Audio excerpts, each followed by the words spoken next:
अहम तरीन खबर आपको देंगे। ईरान ने मुबैना तौर पर आबनाए हॉर्मोज़ में बारूदी सुरंगें बिछाना शुरू कर दी हैं। दुनिया की अहम तरीन तवानाई गुज़रगाह में से एक आबनाए हॉर्मोज़ में आलमी खाम तेल का तकरीबन 5वां हिस्सा यहीं से गुजरता है। अमरीकी नशरियाती इदारे के ज़राए के मुताबिक अब तक सिर्फ चंद दर्जन सुरंगें ही बिछाई गई हैं। ताहम ईरान के पास अब भी अपनी छोटी कश्तियों और माइन बिछाने वाले जहाज़ों का 80 से 90% मौजूद है, जिसकी वजह से वो मजीद सैकड़ों सुरंगें बिछाने की सलाहियत रखता है। ईरानी पासदारान और ईरान की बहरिया आबनाए हुर्मुज़ पर मौसर कंट्रोल रखते हैं और कश्तियों, बारूदी सुरंगों और साहली मिसाइलों के जरिए इसे खतरनाक बना सकते हैं। अमरीकी सदर ने खबरदार किया है कि अगर ईरान ने वाकई सुरंगें बिछाई हैं तो इन्हें फौरी तौर पर हटाया जाए। इस आबी गुजरगाह के जरिए तेल की तरसील की सलाहियत से मुतालिक गैर यकीनी सूरत खाम तेल के आलमी मंडी में शदीद उतार चढ़ाव का बाइस बन रही हैं।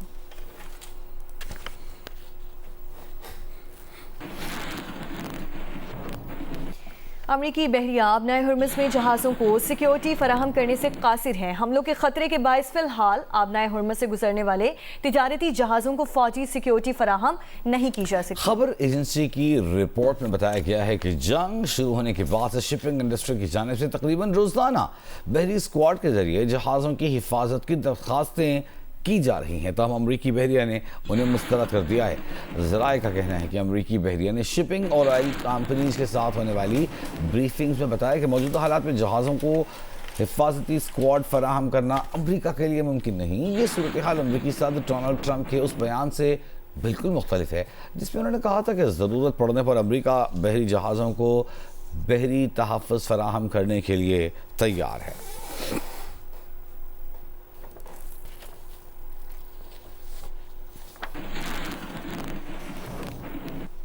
और बरतानवी मेरीटाइम सिक्योरिटी इदारे यूके मेरीटाइम ट्रेड ऑपरेशंस के मुताबिक आबनाए हॉर्मुज़ में कार्गो जहाज़ को नामालूम प्रोजेक्टाइल से हिट किया गया है, जिसके नतीजे में जहाज़ में आग भड़क उठी। इदारे का कहना है कि मुतासरा जहाज़ ने फौरी मदद की दरख्वास्त की, जबकि अमले के अफराद ने जहाज़ से इनखला शुरू कर दिया।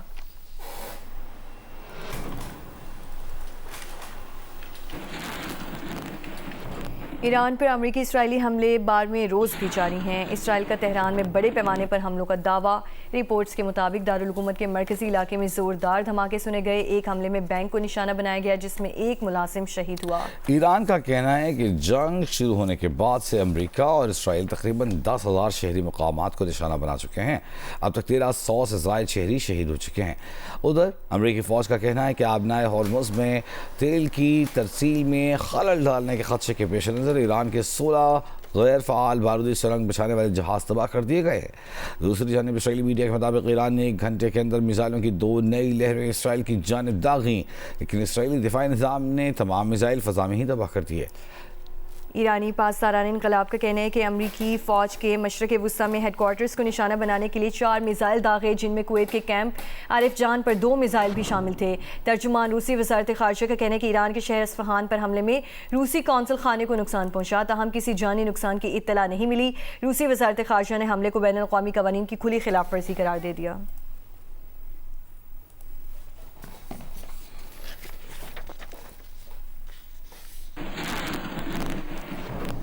खलीजी ममालिक में अमरीकी बेसिस पर ईरान के जवाबी हमले जारी। कई मिसाइल और ड्रोन्स फ़ज़ा में तबाह कर दिए गए। बहरीन, इराक़, कुवैत, कतर, मुत्तहिदा अरब इमारात और सऊदी अरब का हालिया घंटों में मुतअद्दिद हमलों को नाकाम बनाने का ऐलान। सऊदी वज़ारत दिफ़ा के मुताबिक सिक्योरिटी फोर्सेस ने अल ख़रज गवर्नरेट के मशरक़ में मज़ीद 5 ड्रोन्स तबाह किए। इससे कबल भी 2 ड्रोन्स और 6 मिसाइल मार गिराए गए थे। हुक्काम के मुताबिक शेबा ऑयल फील्ड के जानिब जाने वाले 5 ड्रोन भी तबाह किए गए। मुत्तहिदा अरब अमारात की वज़ारत दिफ़ा ने कहा है कि मुल्क का फ़िज़ाई दिफ़ाई निज़ाम ईरान से आने वाले मिसाइलों और ड्रोन ख़तरात का मुकाबला कर रहा है। कुवैती नेशनल गार्ड के मुताबिक उन्होंने 8 ड्रोन मार गिराए हैं। हुक्काम के मुताबिक कार्रवाई अहम तनसीबात के तहफ़्फ़ुज़ और मुमकिन ख़तरात से निमटने के लिए की गई है। जबकि बरतानवी मेरीटाइम ट्रेड ऑपरेशंस के मुताबिक मुत्तहिदा अरब अमारात के शहर असद खैमा से तकरीबन 46 किलोमीटर शुमाल मगरब में एक कंटेनर जहाज़ को नामालूम मिसाइल या गोले ने निशाना बनाया है, जिससे जहाज को नुकसान पहुंचा है।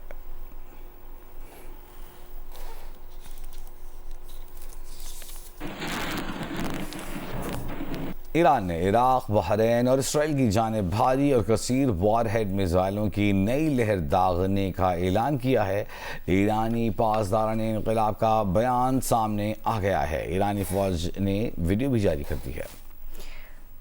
ईरानी पासदारान इनकलाब IRGC के मुताबिक इसराइल और खत्ते में अमरीकी मफादात के खिलाफ हमलों की 37वीं लहर के दौरान सुपर हैवी हॉर्मशहर मिसाइल इस्तेमाल किए गए। बयान में कहा गया है कि 3 घंटे से ज़ायद वक्त तक मिसाइल हमले जारी रहे। ईरानी न्यूज़ एजेंसी के मुताबिक ईरान ने तल अबीब के जुनूब में हेला सैटेलाइट कम्युनिकेशन सेंटर को दूसरी बार निशाना बनाया, जबकि बैर याकूब, मगरबी बैतुल मक़दस और हेफा के फौजी मकामात को भी हदफ बनाया गया। ईरानी पासदारान इनकलाब का कहना है कि इराक के शहर अरबिल में अमरीकी अड्डे और बहरीन के दारुल कुन मनामा में बहरी बेड़े के हेडक्वार्टर्स को भी निशाना बनाया गया। तंजीम ने ऐलान किया कि अहदाफ के हुसूल तक ताकतवर और हदफी हमले जारी रखे जाएंगे। इसराइली मीडिया के मुताबिक ईरान से दाखिल गए कुछ मिसाइल फ़ज़ा में तबाह कर दिए गए, ताहम तल अबीब में एक मिसाइल गिरने की इत्तला सामने आई है।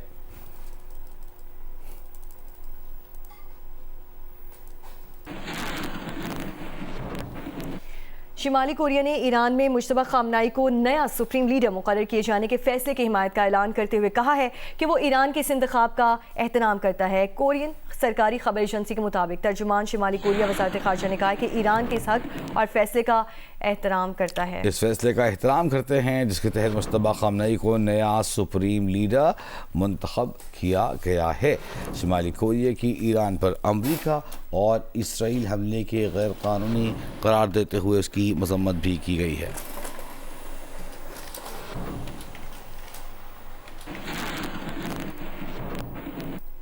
ऐसे में सदर ट्रंप को अमेरिका के अंदर से भी तनकीद का सामना करना पड़ रहा है।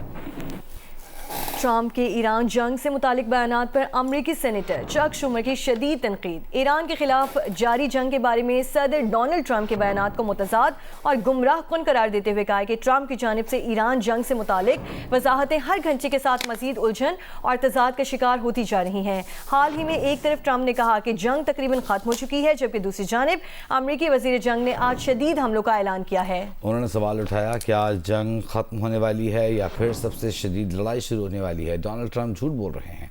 उन्होंने ईरान में गर्ल्स स्कूल पर ईरानी टोमाहॉक मिसाइल हमले के ट्रंप के दावे को बेबुनियाद करार देते हुए कहा कि ईरान के पास तो टोमाहॉक मिसाइल हैं ही नहीं, वो किस तरह अपने ही स्कूल के बच्चों को निशाना बना सकते हैं।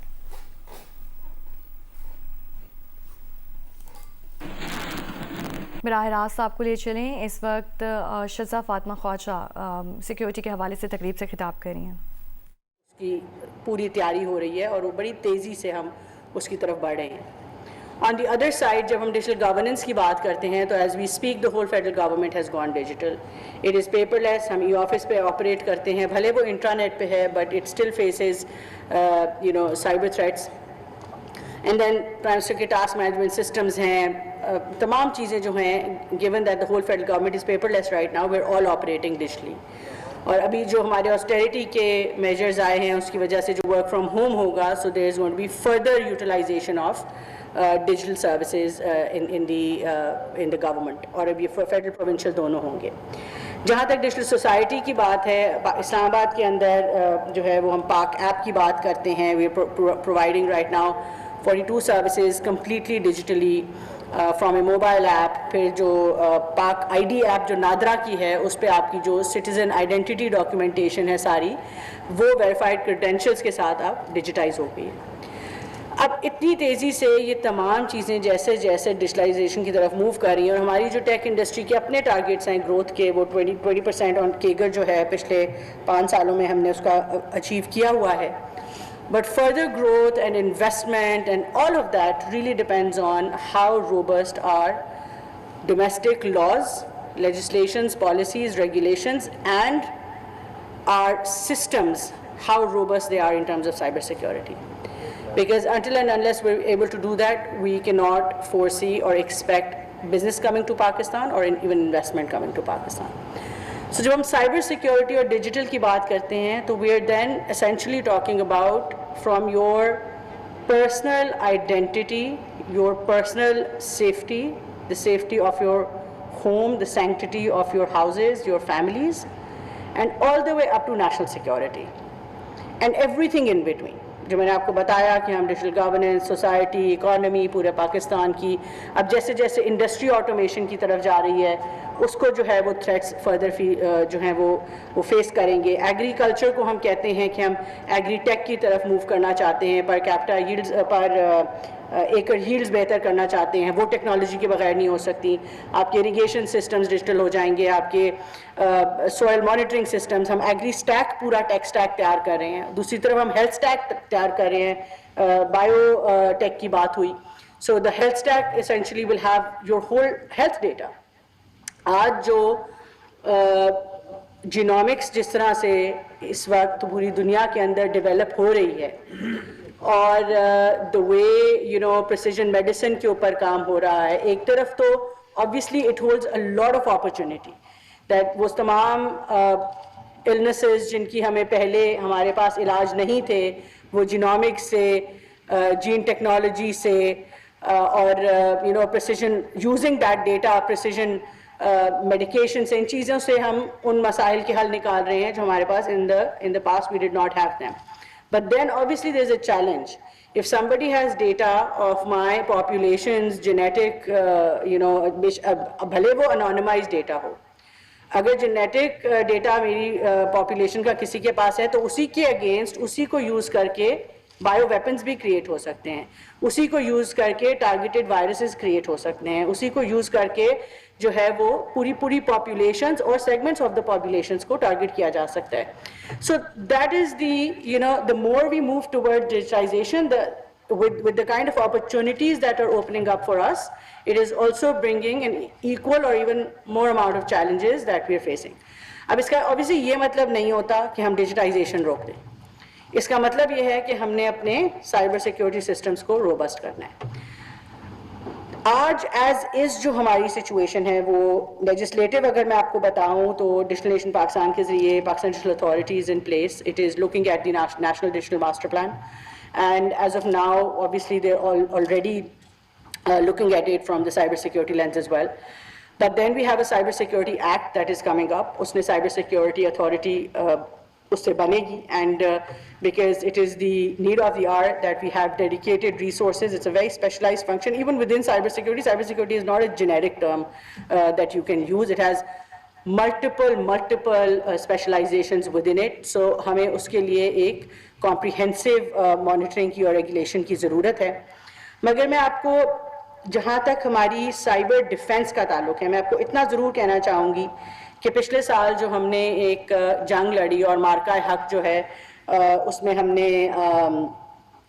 अल्हम्दुलिल्लाह हमें जो फतह हासिल हुई under the leadership of honourable prime minister and field marshal Syed Asim Munir साहब, उनकी जो तीनों फोर्सेस हैं हमारी, स्पेशली जो एयर फोर्स थी, the kind of cyber security, cyber defense capabilities, the whole system, ministry उसमें involved थी, NTC involved थी, हमारी NSERTs involved थी, NTIS भी involved थी, हमारे cyber command जो हैं सारी forces के वो involved थे। मगर सबसे ज़्यादा खुशी की बात हुई वो हमारे individual citizens बहुत actively involved हुए।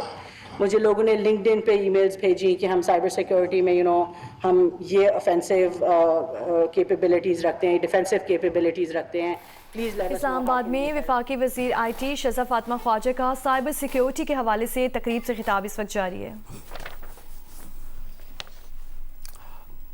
और अब आपको बताएं कि 9 मई को पेशावर में रेडियो पाकिस्तान पेशावर की इमारत को जलाकर खाकस्तर कर दिया गया था। 9 मई रेडियो पाकिस्तान पेशावर हमला केस में अब वज़ीर खैबर पख्तूनख्वा सुहेल आफरीदी को भी नामजद कर दिया गया है। तफ्तीशी ऑफिसर ने अदालत में 9 मई रेडियो पाकिस्तान पेशावर हमला केस चालान जमा करा दिया। केस में साबिक सूबाई वज़ीर तैमूर झगड़ा, इरफान सलीम और आमिर शमकनी भी नामजद हैं। तफ्तीशी अफसर का कहना है कि पंजाब फॉरेंसिक लैब और नादर रिपोर्ट की बुनियाद पर मुल्जिमान को नामजद किया है। दानियाल सैयद हमारे साथ मौजूद हैं। दानियाल अजीज, बताइए कि क्या तफसीलात हैं इस मुतालिक आपके पास?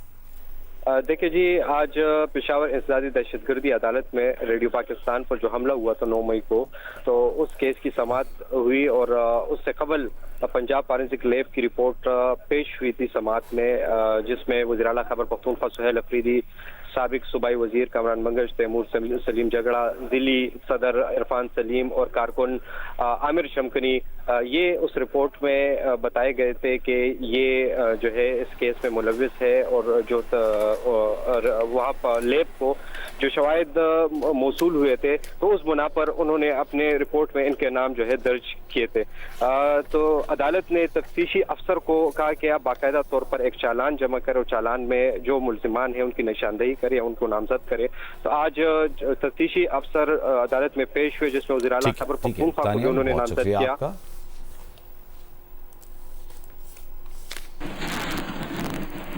और यहाँ एक अहम खबर आपके सामने रखेंगे। पाकिस्तान की जो कार्रवाइयाँ हैं ऑपरेशन गज़ब लिल हक के लिहाज से उस पर आपको अपडेट करें। अफगानिस्तान की बिलाइश्तियाल कार्रवाई के जवाब में ऑपरेशन गज़ब लिल हक जारी है।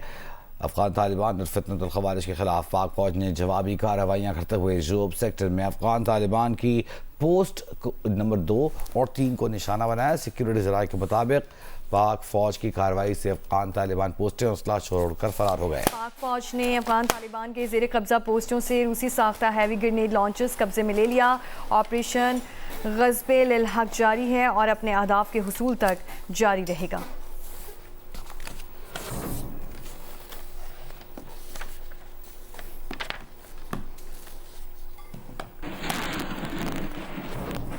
इलेक्शन कमीशन ने इस्लामाबाद में बल्दियाती इंतखाबात के मामले तय करने के लिए कमेटी कायम कर दी है। Chief commissioner Islamabad Mohammad Ali Randhawa committee के कन्वीनर होंगे। और इलेक्शन कमीशन के special secretary policy Zafar Iqbal Hussain, committee के रुकन मुक़र्रर additional director general local government elections Nadeem Qasim committee में शामिल। इस मुतालिक नोटिफिकेशन जारी कर दिया गया है। तफसीलात जानेंगे नौशीन यूसुफ हमारे साथ मौजूद होंगी, नौशीन से रब्ता कर रहे हैं। अहम खबर आपके सामने हम रख रहे हैं। Election local government election Islamabad के मामला तय पा गए हैं।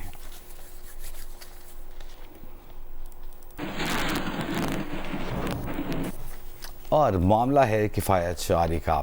स्पीकर एयाज सादिक की हिदायत पर कौमी असम्बली सेक्रेटेरिएट में किफ़ायत शुआरी इक़दामात नाफिज कर दिए गए हैं। कौमी असम्बली सेक्रेटेरिएट ने इस तनाजुर में नोटिफिकेशन भी जारी कर दिया है। और आपको बताएं कि किफ़ायत शारी मुहिम के तहत 70% सरकारी गाड़ियां बंद रखने का फैसला किया गया है, जबकि अरकान कौमी असम्बली की 2 माह की तनख्वाहों और अलाउंसेस में 25% कटौती की गई है। पार्लिमानी वफूद के बैरून मुल्क दौरों पर मुकम्मल पाबंदी आयद कर दी गई है। ग्रेड 20 और ऊपर के अफसरान या वो जिनके माहाना तनख्वाह 3 लाख रुपए या जायद है, उनकी 2 दिन की तनख्वाह कौमी खजाने में जमा करवाई जाएगी। और नोटिफिकेशन के तहत सेक्रेटेरिएट में तमाम खरीदारियों पर फौरी पाबंदी आयद कर दी गई। सिर्फ नागुज़ीर रोज़मर्रा ज़रूरियात के लिए सेक्रेटेरिएट में महदूद खरीदारी की इजाज़त होगी। कौमी असम्बली कमेटियों के इजलास गुरूब आफ्ताब से पहले शेड्यूल किए जाएंगे। और इस वक्त आपको बताएं पाकिस्तान और बांग्लादेश के दरमियान पहला वनडे मैच खेला जा रहा है। टॉस इस वक्त हो रहा है। पाकिस्तान और बांग्लादेश के दरमियान पहला वनडे ढाका में खेला जा रहा है। बांग्लादेश ने टॉस जीतकर पाकिस्तान को पहले बैटिंग की दावत दी। स्क्रीन पर जो मनाजिर आप देख सकते हैं, पाकिस्तान की जानिब से मुआज़ सदाकत, शामिल हुसैन और साहिबजादा फरहान आज डेब्यू कर रहे हैं वनडे इंटरव्यू में।